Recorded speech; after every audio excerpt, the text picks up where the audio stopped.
Hey, John, what's going on? Hey, Roosevelt, how you been? I haven't seen you in so long. I forgot what you look like. It's good to see I, you again. I know, right, man? The last time we talked, it was over the phone. So, hey, man, it's happy to see you again, man. You're looking good over there. I know Shreveport has been going through some things, so but you guys are up and running. You guys have internet and power now, so I guess we can go ahead and get this thing going. Yeah, life's good again. I know, right? It wasn't good for a while, but it's really hot in the summer and we lose power, and then it's really cold in the winter and we lose power. So it's a constant struggle here. I don't know why people settled here, but here we all are. So I know, right? Like, who we like, got? why didn't everybody move to San Diego? Yeah, I know. I wish. Who we got today? Another Shreveporter. Yes, we do. We have a very hard worker. I would like to call her probably the hardest working woman on these internets. She Yeah, is our website guru. She's really everybody's website guru, and she has a company. And I'm gonna let her introduce her company. But we are talking to today Danielle Richard. How you doing, that Danielle? Hey, I'm doing great. Good morning. It's good to see yeah. you guys. Good morning, Danielle. How are you? I'm Oh, yeah. good. Good. Yeah, I have power and internet, so everything is great. The That mirror is a thing. and the shout out to all the linemen who worked and they're still working really hard to get us electrified and cooled off again. Oh, for sure. My dad, all growing up, he worked for the rural electric company as a lineman. So I definitely have a soft spot in my heart for those guys. They've been working their butts off. Yeah, I was volunteering. I went to get some ice from the closest distribution center, and I saw the guys working to hand out the ice. And I was like, maybe they'll let me sit in the ice truck for a little while if I volunteer to help. But no, I asked them if they could use a hand. They were like, oh, yeah. So, I went and volunteered uh, for a few hours every day to help distribute ice to people. And one interesting note, a guy pulled up to get 3 bags of ice to take to a lineman. He said he never saw 3 happier people because they're out in the heat struggling to help us heal this disaster, this natural disaster. And they love ice more than I loved ice. That's what he's from. They were holding it close to their chest and I cooling their. imagine so. Yeah. Yeah, So yeah, really appreciate those guys. So for sure. you've been tripping a little bit, traveling, right? I have, yeah. And Yeah. Well, before we go into the trip, let's introduce her to everybody out there. Danielle, go ahead and introduce yourself. Tell us about your company. Tell us about yourself. How long you've been. I think you're a lifelong Shreveporter, if I'm correct, right? Well, a long time Shreveporter. I married a lifelong Shreveporter, and so that's how I wound up here. I grew up in rural Northeast Louisiana, which, in my opinion, is entirely too small. So after college, I went to college in Ruston at Tech and moved to Dallas, and actually met a Shreveport boy there who had been at Tech. And when we got married and started to look at the price of houses, we decided Dallas wasn't it. And we were happy to move right back to Shreveport. So I've been here since 2005. And it's one of those things where we were young and employed business people and could have moved anywhere, right? And we decided on purpose to move to Shreveport. And it's been a nice way to just sort of put down roots. We decided we were here for the long haul, and what could we do within this community to make it our own and improve upon things and bring our own skill set to the table when it comes to where we live. So that's the short version of how I wound up in Shreveport. Oh wow, yeah, and just like John, I mean, you are a big contributor to what Allendale Strong is trying to do. Can you tell us about your involvement with Allendale Strong? Yeah, for sure. So I have a business named Richard Creative, and my background is in graphic design. So anything that has to do with visual communication is something that Richard Creative handles. And that can be stuff like logo design or, outdoor board design, report. We do a printed magazine. We do a ton of websites. So it can look like a lot of different things, whether it's in print or online. But that's what we do professionally.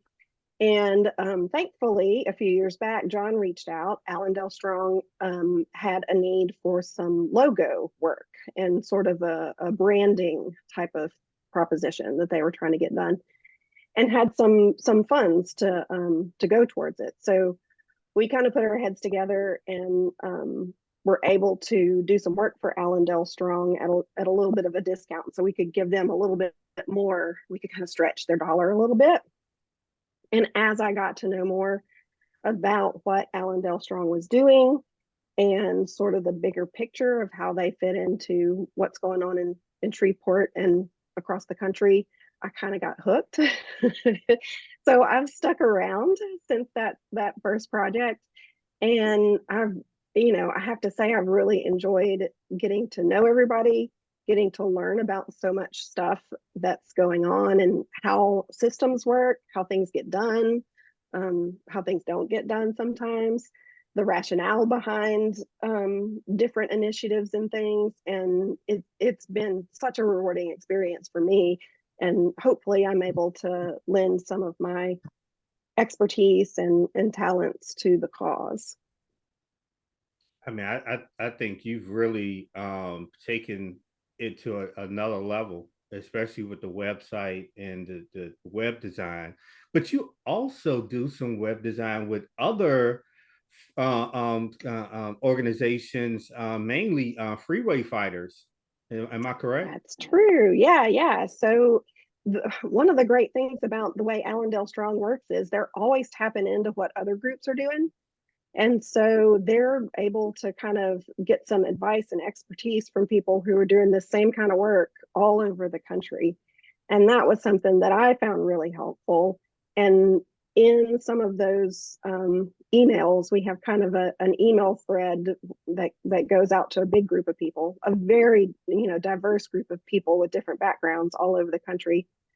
They were talking about a way to sort of solidify or make a little more formal everybody's involvement with each other.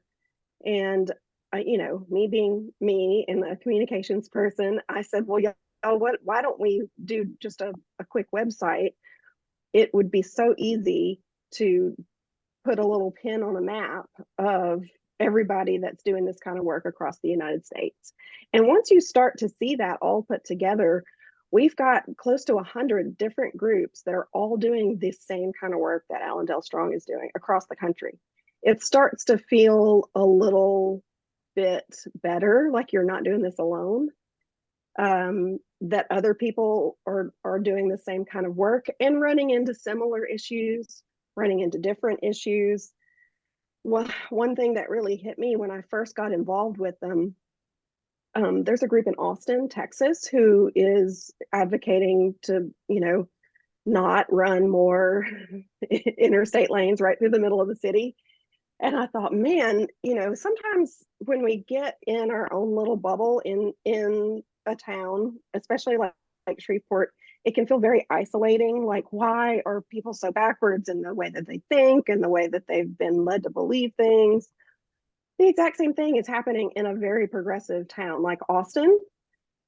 So it was like, oh, this is a more universal thing. This isn't just a Shreveport thing or even a Louisiana thing. I don't know, something about that specifically, knowing how progressive of a town Austin is, made me think, oh, well, we can totally do this. This isn't just a weird thing about Shreveport. We can do this just like everybody else is. Yeah, that group's Rethink 35. I follow them on Twitter and draw great. We follow each other, and I get from they had a post today about adding more lanes to a highway is like adding one more credit card and thinking that'll get you financial freedom. Ooh, so hilarious. I like that. But they also posted a group I forget about.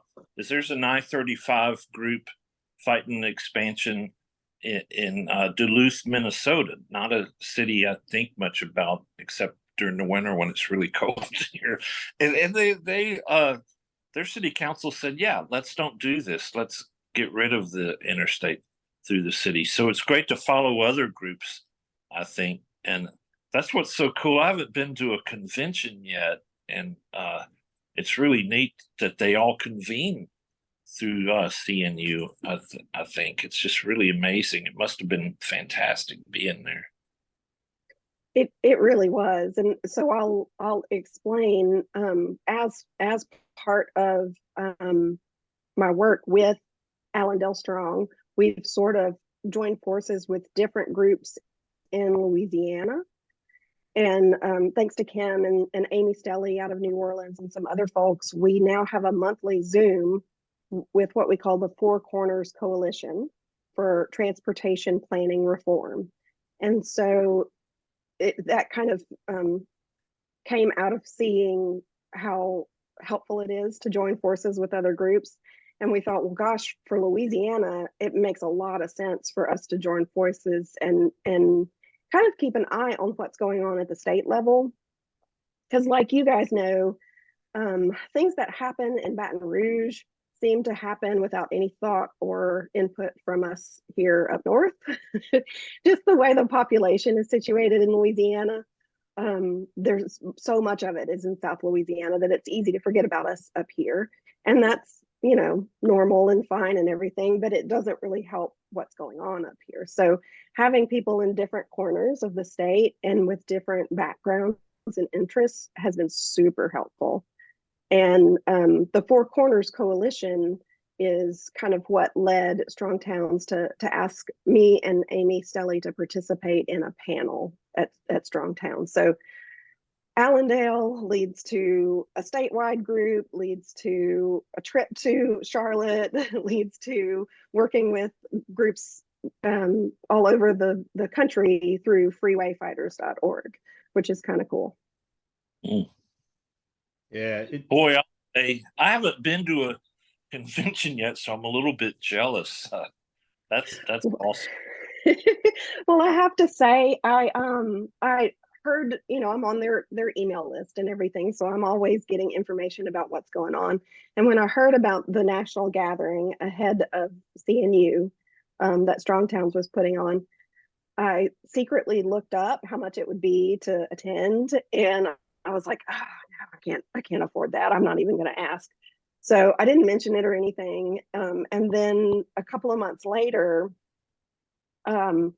it came to my attention that somebody from Strong Towns had reached out to see if some folks from the Four Corners Coalition could come and participate in a panel discussion there. And for a couple of different reasons, like Kim couldn't go, Dorothy wanted to go but couldn't, and I was like, well, I would really like to go. So it worked out great.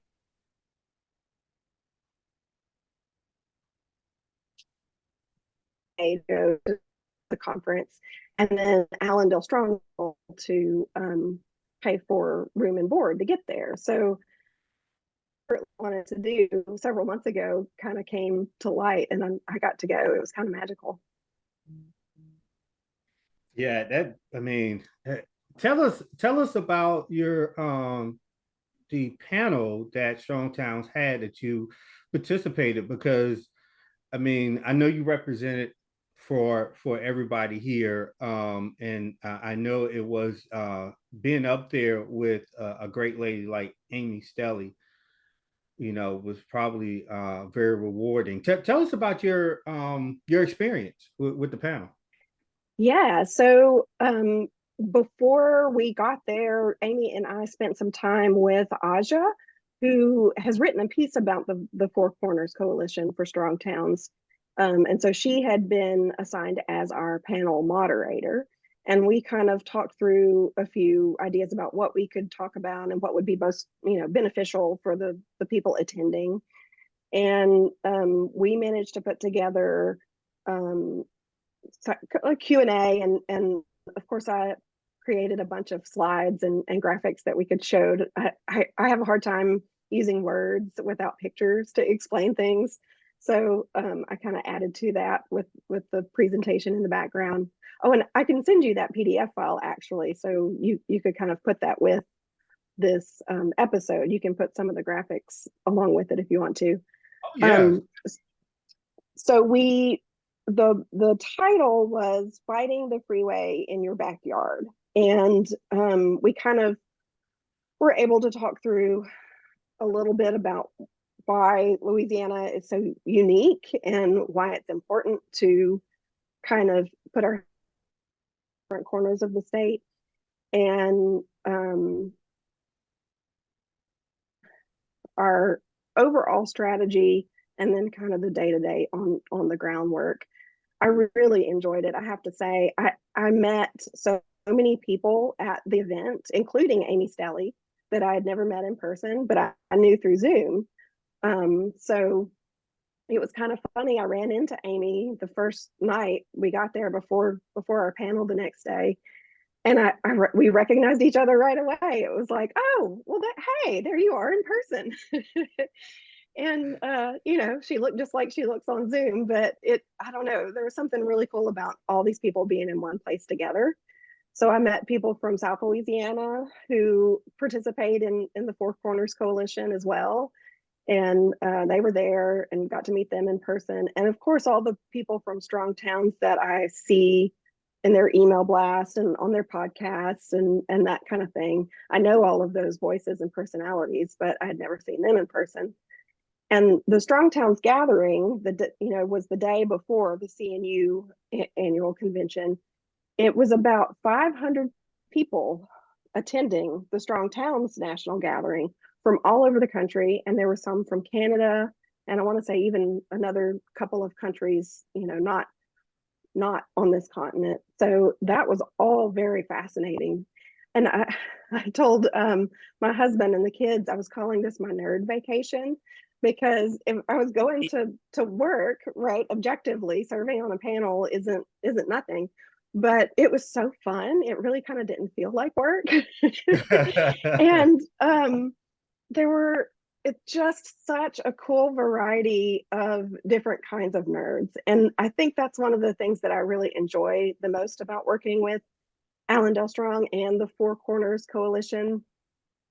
There are people there who know way more than I do about infrastructure and transportation and city building and planning and, historic preservation and incremental development. Like every kind of nerd you can imagine, they were there. And for me to kind of get to participate and learn from all of those nerds, I find just infinitely fascinating. So that was a really cool part of the deal for me. And Amy Stelly is really not that nerdy, but she has an amazing background. And if I'm not mistaken, she has an interstate right in her front yard, or very near her front yard. That's right.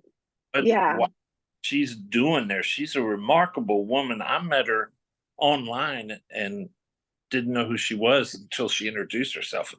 What an amazing woman Amy is. Talk about that a little bit. You got to know her better, I bet. Oh, for sure. I am fascinated by Amy and her story, and what from her perspective on the ground in New Orleans, what all she knowledge about this that we do. I just am so grateful that I get to work alongside her. We included a couple of is in our panel, and that we grew up along Claiborne Avenue in New Orleans, close to downtown and everything. And when she left for college is when they came through and added the Claiborne Expressway through that neighborhood. So what happened is they ended up cutting down the longest stretch of like 300-year-old oak trees that had ever been planted in all of the world. They cut all those down and they built an interstate connector into the heart of the city. And of course, it's through one of the most disadvantaged Black neighborhoods. They kind of refer to it as a Black Wall Street of New Orleans, kind of It like the was, Black Wall Street of Tulsa. yeah, until Yeah, there's a yeah. great on YouTube about the transition and how horrific it was. I remember Amy telling me as a little girl, she was like I'm going to have to undo this highway through the neighborhood because it was an amazing Black Wall Street. They called it Black Canal Street in New Orleans. Oh, okay. Yeah, The yeah. Canal Street booming, teeming with businesses, and then it wasn't anymore after they decided to improve it with an interstate. Exactly. And Yeah. so it's one of those things, it's old enough now that it's crumbling. It Mhm. needs maintenance. It is not safe the way it is falling apart at this moment. And the state won some reconnecting communities dollars to basically paint the underside, pretty up the underside of it, which, makes no sense in my view. The thing's falling apart. Lipstick on a pig, right? Exactly. Yeah, exactly. Call it fixed. It's But horrific. at the same time, so, Amy's been fighting this fight for a long time and has, seen a lot of people come and go and has a really good pulse on what's going on politically in Louisiana. And despite, what looks like a win for the state, that they got reconnecting communities grant money and Amy's, Claiborne Avenue Alliance did not. She's actually gotten some different grant money to start some air quality reading studies around that area. So while we were talking on the panel in Charlotte, they had students on the ground in New Orleans already going into the neighborhood and taking readings. So they're going along the Claiborne Avenue Expressway, and everywhere they set up, she said it takes like 300 data points of information.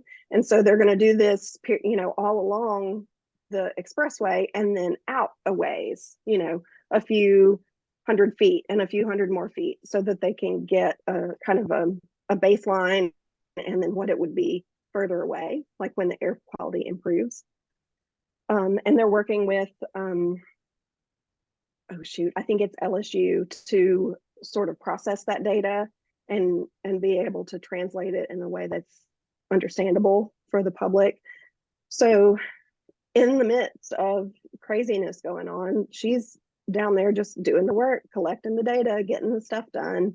And they're also getting the help of Urban 3, who does their economic evaluation on a city, like just happened in Shreveport, right? We know exactly which areas of town are productive when it comes to what it costs to maintain versus what they contribute with tax dollars. New Orleans is going to have the exact same type of report issued to them once they finish that work. So it's one of those things where you can see all of these pieces are, they start out kind of separate, but they all start to fit together. When we start working together, we'll have the same info as New Orleans with Urban 3. We'll have some great environmental data about air quality close to inner city built, freeways, and, a million other different little things that are all kind of coming together, which is cool to watch. Yeah, I can't wait to see that data. That's going to be really important. There's a Roosevelt sidebar. There's a guy that just moved back here 4 years ago, graduated from Shreve, got into Princeton, and got his undergraduate degree in environmental science. And he wants to join Allendale Strong for the year, his gap year, where he's living back here in Shreveport for a year. He wrote a paper on Shreveport's air quality issues. So it's a much more serious. What impressed me about him was he was like, you guys are maybe the worst in the country in certain areas where you have a refinery next to an interstate system, for instance. And I think that gets forgotten in these discussions, that you're asking women who have reproductive health issues in New Orleans and Shreveport. Shreveport leads the state, which leads the nation in birth mortalities for the moms and for the infant mortality. So it's a huge issue that kind of gets swept under the rug. So I'm really impressed with Amy. She's an amazing Amy Stelly. Boy, what a gal. She's amazing. Yeah, absolutely. I'm thankful to be working with her, and getting to use some of her knowledge and expertise and wisdom alongside what we're doing. I feel like it's a huge gift for us. So, I try to, of course, put in as much as I can to help them in their neck of the woods. I offered to one of the graphics that I made that we showed in the background is how the square miles of Shreveport has just expanded while our population gets, spread out. And so I was able to put it up on a timeline and show, here's where I-20 came in, here's where I-49 came in. And it just expands. Every time we put interstates in the middle of a city, it spreads our people apart. And that's really, it's kind of hard to know intellectually as a citizen, right? Like, I know in the 50s things were different, but I didn't live here then, and I have no concept of what that looks like. If you can put it in a timeline like that, that kind of helps to illustrate how that happened and what we might do to, take it backwards, to go back to a city where our core is, more densely populated. I offered to do the same kind of stuff for them in New Orleans when they get their Urban 3 data back and that sort of thing. I can do the same thing in Lafayette, Lake Charles. We've got somebody from Natchitoches on the Four Corners Coalition now. So, like, we can use the same, there's no reason we can't use the same type of graphics and illustrations and storytelling to help explain what's going on and what we need to do about it. I'm happy to kind of lend my expertise to them in that regard. So hopefully it becomes a mutually beneficial thing, and we can help Amy as much as she helps us. Yeah, because I think that, you're stronger together than you are apart. And a lot of the, especially Louisiana, and really almost every state in the South,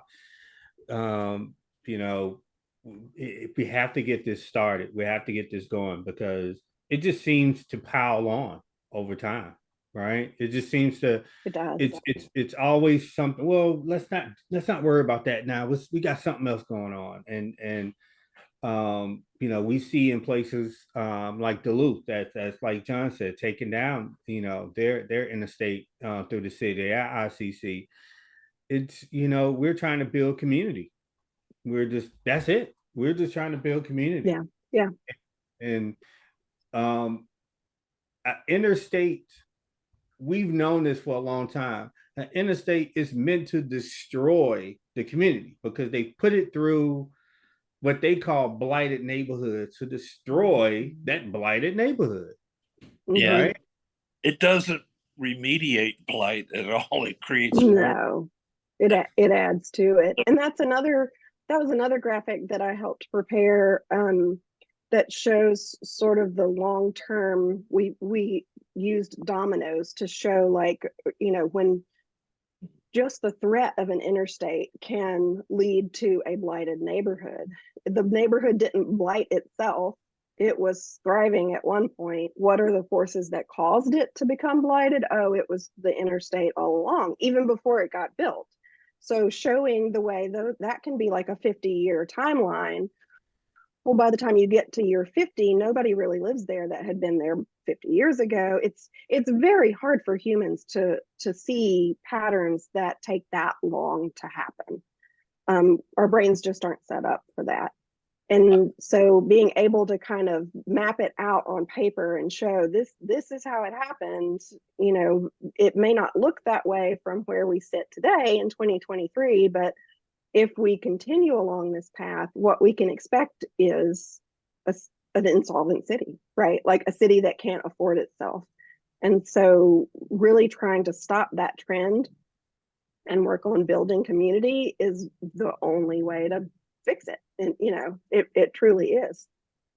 Yeah, I was born here the year before they started I-20 through Shreveport, and it cut through Allendale and closed a lot of businesses there, and cut through Crosstown, and they just removed it. They moved those people and used it for the dirt that they need to build an interstate, the borrow pits, they called it. And when I was a child, I remember my parents taking me downtown to shop for clothes and for other things. I'd go visit my dad at his office, and we'd go get candy from a candy store.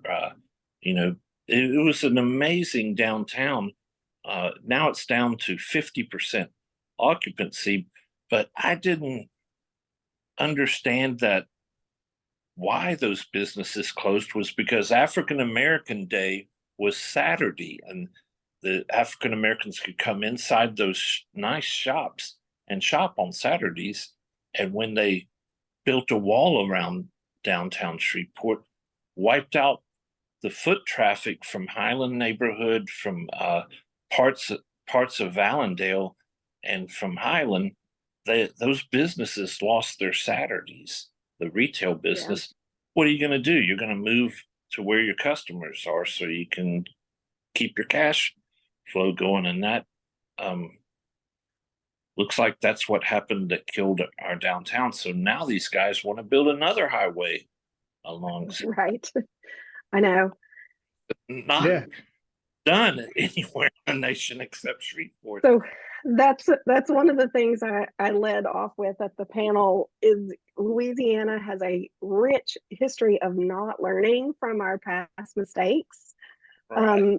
or denying that what happened before is the cause of what we see today. I actually spent some time a couple of weeks ago at the LSUS archives. Laura McLemore, is one of our Allendale Strong people. And so she actually, I don't typically deal with archives. I had no idea this is how they do things, but they had gathered up all of the stuff that they thought I would need to see and put it all out on a table there for me to look at. And so they had just folders and folders and reams. And I need to go back. I underestimated how long it would take me to capture that information. But they had historical photos of I-20 construction and all of the stuff that they had to destroy to make it happen. They had folders full of newspaper articles some about I-20 and some about I-49 as it's kind of happening. So you get to watch what people are saying in real time, kind of in the 50s and 60s and 70s. One of the papers that they did like a whole special section when I-20 opened, once they got the construction done and people were able to drive on it. There was a whole article bragging about how many slums it cleared out. Like, bravo, way to go, guys. You cleared out all these slums. Just the audacity. And everybody's happy now, right? Yeah, exactly. You have just presented our next podcast. I'm gonna have to come down and look at that archive, because that on as a guest, haven't we, Roosevelt? Yeah, we did. Yeah, I think I remember that.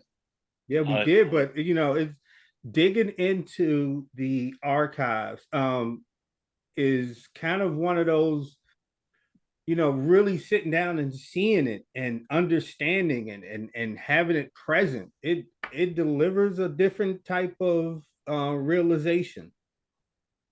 Well, and let me just interject. We need to get those same photos and articles that were written about 49 going through Cedar Grove, because I'm old enough to remember Cedar Grove before 49, and I drive through it all the time. Unfortunately, it's not better off for having I-49 through it.